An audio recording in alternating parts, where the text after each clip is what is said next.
कृष्ण हरे हरे हरे राम राम राम हरे हरे हरे कृष्ण कृष्ण कृष्ण हरे हरे। हरे कृष्णा। अक्सर लोग अपने बुढ़ापे के बारे में क्या सोचते हैं? रिटायरमेंट, विश्राम, अपने बच्चों और परिवार के साथ समय बिताना, शायद तीर्थ यात्रा या किसी पहाड़ी स्थान पर शांति से जीवन बिताने की योजना बनाना। पर क्या आपने कभी किसी को ये कहते सुना है कि मैं बुढ़ापे में अकेले समुद्र पार करूंगा, एक अनजान देश जाऊंगा और भक्ति का प्रचार करूंगा? ये असंभव है, पागलपन है ना? हमारे लिए ये असंभव है, भगवान द्वारा शक्ति प्राप्त शुद्ध भक्तों के लिए नहीं। एसी भक्ति वेदांत स्वामी श्रील प्रभुपाद एक भारतीय सन्यासी जो जीवन के अंतिम पड़ाव में पहुंचे थे, लेकिन जिनकी दृष्टि इतनी विशाल थी कि वो अपने गुरु की आज्ञा का पालन करते हुए जगत गुरु बन गए। श्रील प्रभुपाद जी का जीवन त्याग, तपस्या और दृढ़ता से भरा हुआ था।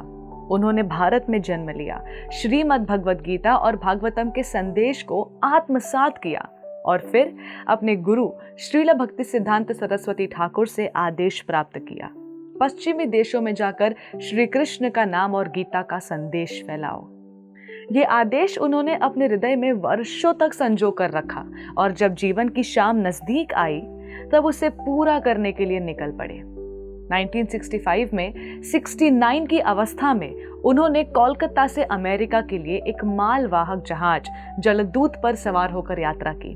उनके पास सिर्फ कुछ किताबें थीं, जिनमें उन्होंने स्वयं अनुवादित की गई श्रीमद् भगवद गीता और भागवतम रखी थी, कुछ पके हुए खाने के डिब्बे, 40 रुपए और एक दृढ़ संकल्प।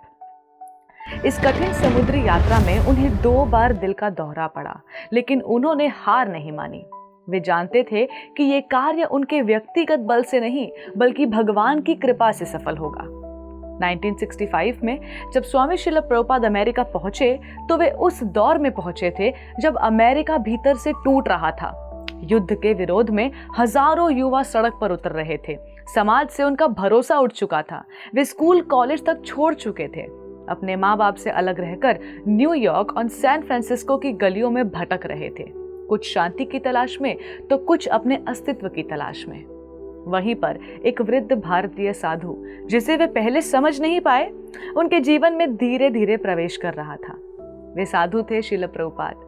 शुरुआत में वे हेस्टर स्ट्रीट के पास बोवरी में रहते, एक बेहद सस्ता, बदबूदार और लगभग अस्वस्थ करने वाला इलाका। वहां न स्वच्छता थी न सुरक्षा। उन्होंने वहीं एक छोटा सा कमरा किराए पर लिया, जिसमें वे भगवत गीता पर भाष्य लिखते और दोपहर में हल्की खिचड़ी जैसा कुछ पकाते।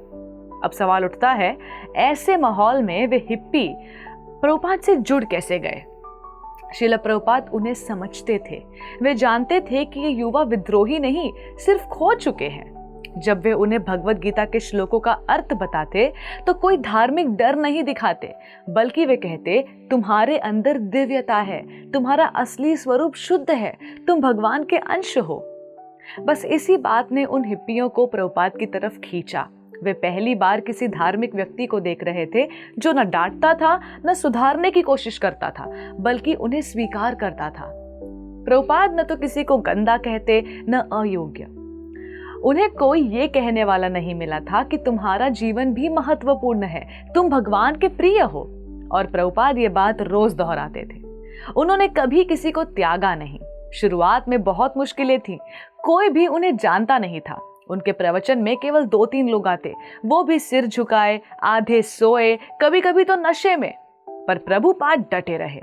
उनका नियम था समय पर आरती, समय पर कीर्तन और गीता के शुद्ध भाव को बोलना, चाहे सामने एक व्यक्ति हो या कोई न हो।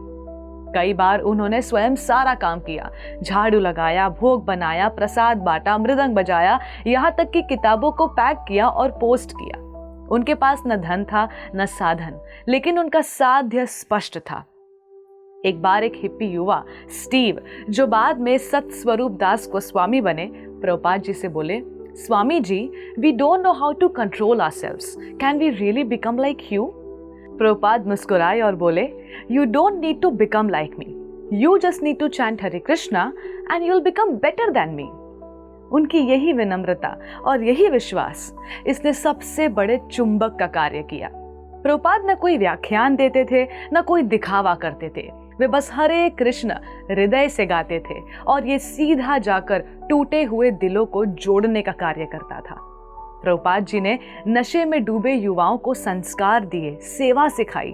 उन्होंने उन्हें केवल मंदिरों में नहीं, जीवन की हर परिस्थिति में कृष्ण का नाम लेने की कला सिखाई। बहुत बार जब हिप्पी लड़के आपस में लड़ते, प्रभुपाद उन्हें बड़े प्यार से समझाते, you are not this body, you are a soul, try to love Krishna and you will find peace. उनके शब्द, उनकी आंखों की चमक और उनका संयम सब कुछ ऐसा था जिसे कोई चाह कर भी नहीं भुला सकता था। 1966 में न्यूयॉर्क के एक छोटे से स्थान पर उन्होंने इस्कॉन यानी international society for Krishna consciousness की स्थापना की। ये संस्था केवल एक धार्मिक संगठन नहीं थी, बल्कि एक आंदोलन था, एक ऐसी क्रांति जो कहती थी कि हर इंसान, चाहे वो किसी भी देश, जाति या पंथ का क्यों न हो, भगवान श्री कृष्ण का भक्त बन सकता है और अपने जीवन को शुद्ध कर सकता है। इस्कॉन का उद्देश्य था भगवान श्री कृष्ण का भक्ति संदेश पूरी दुनिया में फैलाना, लोगों को श्रीमद् भगवद गीता और भागवतम के सिद्धांतों से जोड़ना और उन्हें ये समझाना कि उनके जीवन का परम उद्देश्य है भगवान की सेवा, भक्ति और भगवान के नामों का जप। प्रभुपाद जी चाहते थे कि इस्कॉन एक ऐसा संगठन बने जो सिर्फ मंदिर नहीं, बल्कि एक ऐसा समाज बन जाए जहां गीता पढ़ी जाए, वैदिक संस्कृति को अपनाया जाए और हर गृहस्थ अपने घर को मंदिर बना दे। उन्होंने कहा था, मेरा जीवन भले समाप्त हो जाए, लेकिन मेरी पुस्तकों के माध्यम से मैं सदैव जीवित रहूंगा। और ऐसा ही हुआ। आज इस्कॉन 100 से अधिक देशों में फैला है। हजारों मंदिर, गौशालाएं, स्कूल्स, फार्म्स और लाखों करोड़ों समर्पित भक्त। लेकिन सवाल अब ये है, क्या हम इस आंदोलन को प्रभुपाद जी के विजन के अनुसार आगे बढ़ा रहे हैं? आज इस्कॉन की डोर और आत्मा हमारे हाथों में है। अगर हम प्रभुपाद जी की शिक्षाओं को केवल सुने नहीं, बल्कि उन्हें जिए, उनकी पुस्तकों को केवल पढ़े नहीं बल्कि बांटें, संकीर्तन को केवल मंदिर तक सीमित न रखें बल्कि उसे घर घर पहुंचाएं, तो हम इस आंदोलन को न केवल जीवित रख सकते हैं बल्कि इसे आगे और अधिक उज्जवल बना सकते हैं। ये आंदोलन एक वृद्ध साधु की निष्ठा, तपस्या और विश्वास से शुरू हुआ था। आज ये हमारी भक्ति, हमारी सेवा और हमारी निष्ठा पर टिकने वाला है।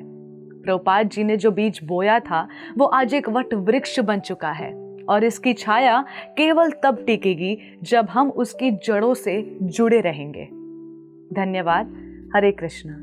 ऐसे ही और भक्तिमय कार्यक्रमों के लिए देखिए हरे कृष्णा टेलीविजन और इसे प्राप्त करने के लिए आप अपने केबल अथवा DTH ऑपरेटर से संपर्क करें तथा और अधिक जानकारी के लिए आज ही डायल करें 7666 839 839।